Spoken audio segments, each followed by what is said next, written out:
Dear students, brother and sister, आज मैं आपके सामने बिहार लोक सेवा आयोग के सिलेबस पर आधारित जो है एंथ्रोपोलॉजी विषय के बहुत ही महत्वपूर्ण बिंदु जो विवाह चैप्टर से है वह बिंदु है लेकर आया हूँ। विषय बिंदु है, आज का सब्जेक्ट है dissolution of marriage in tribal societies. Dissolution of marriage in tribal societies, जनजातीय समाज में विवाह विच्छेद के क्या नियम है।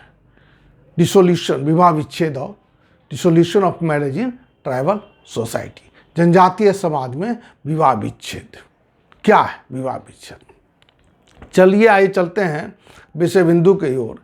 यह जो विवाह चैप्टर का के अंतर्गत यह 46वां मेरा क्लास है। मैं विस्तार पूर्वक प्रत्येक बिंदु को प्रत्येक क्लास में चर्चा कर उसे लिख भी देता हूं। आप स्क्रीनशॉट करके उसको उतार सकते हैं। यह कंप्लीट है। यह बिहार लोक सेवा आयोग में कई बार पूछा भी है शॉर्ट नोट्स में। तो चलिए विषय बिंदु को चलते हैं दोस्तों, कि जिस प्रकार से प्रत्येक जनजातीय समाज में विवाह के अनेक स्वरूप पाए जाते हैं, ठीक उसी प्रकार से किसी किसी विशेष परिस्थिति के अंतर्गत उस समाज में, उस जनजातीय समाज में विवाह संबंध को समाप्त किए जाने का भी प्रावधान पाए जाते हैं। जनजातीय समाज में विवाह विच्छेद से संबंधित उस समाज के सामाजिक, सांस्कृतिक तथा भौगोलिक स्थिति पर निर्भर करता है।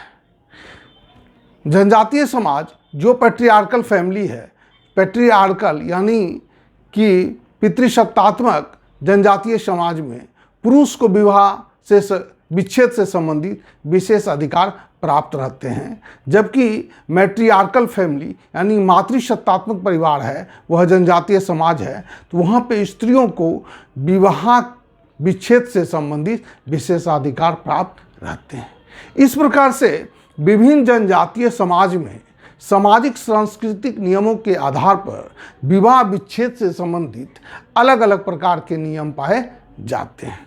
उदाहरण की ओर चलते हैं। उदाहरण के आधार पर हम लोग स्पष्ट करेंगे, स्पष्ट रूप से यह देख पाएंगे कि किन जनजातीय समाज में विवाह से संबंधित किस किस प्रकार के नियम पाए जाते हैं। उदाहरण एक की ओर चलते हैं दोस्तों, कि ऑस्ट्रेलिया जो है, ऑस्ट्रेलिया के अरुंटा जनजाति में केवल पुरुषों को यह अधिकार प्राप्त है कि वह छोटी छोटी बातों पर, छोटे छोटे कारणों के आधार पर भी अपने पत्नियों से विवाह संबंध को समाप्त कर ले, जबकि स्त्रियों को विवाह संबंध विच्छेद से संबंधित किसी भी प्रकार का अधिकार प्राप्त नहीं है। यह उदाहरण है ऑस्ट्रेलिया के अरुंटा जनजाति में। नेक्स्ट उदाहरण जो है उसकी ओर चलते हैं दोस्तों, कि पूर्वी अफ्रीका के बागांडा जनजाति में विवाह विच्छेद से संबंधित जो अधिकार है वह पुरुषों को ही प्राप्त है। पुरुष कोई भी कारण दिखाकर अपनी पत्नी को उसके पिता के घर लौटा सकता है और वधू मूल्य लौटाने की मांग कर सकता है। यदि पत्नी बांझ रहती है तो ऐसी स्थिति में उसके मांग को उचित भी माना जाता है। अगले उदाहरण की ओर चलते हैं दोस्तों। उदाहरण नंबर 3 है कि इरोकोई जनजाति।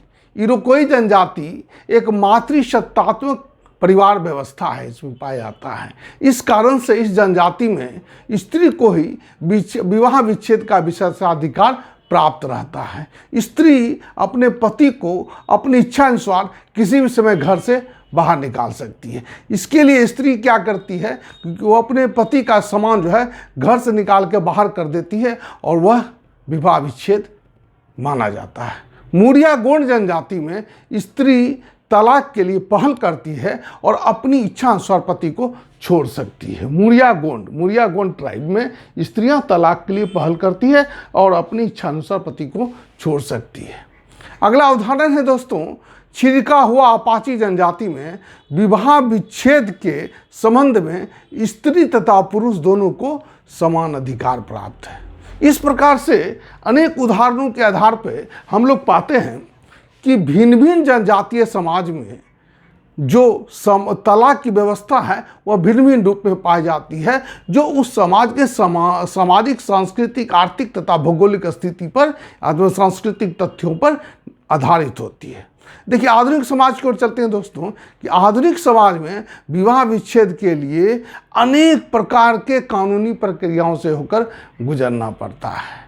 हिंदू के लिए अलग कानूनी प्रक्रिया है, मुस्लिम लोगों के लिए अलग कानूनी प्रक्रिया है। तो इस प्रकार से हम देखते हैं कि यह जो तलाक की व्यवस्था है, यह जो विवाह विच्छेद की व्यवस्था है, यह प्रत्येक समाज में किसी न किसी रूप में निश्चित रूप से पाए जाते हैं। जिस प्रकार से विवाह के विभिन्न स्वरूप पाए जाते हैं, उसी प्रकार से विवाह विच्छेद के भी अनेक नियम पाए जाते हैं। इसी उदाहरणों के साथ ही इस चैप्टर को, इस विषय वस्तु को समाप्त करते हैं दोस्तों। अगले विषय वस्तु को हम लोग चलेंगे। यह 46वां विषय वस्तु है, आप लोग स्क्रीनशॉट ले लीजिए।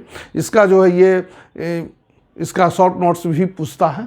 इसको जानना जरूरी है कि जनजातीय समाज में विवाह विच्छेद के क्या नियम हैं। चलिए, इसके साथ ही मैं समाप्त करता हूँ क्लास को। धन्यवाद।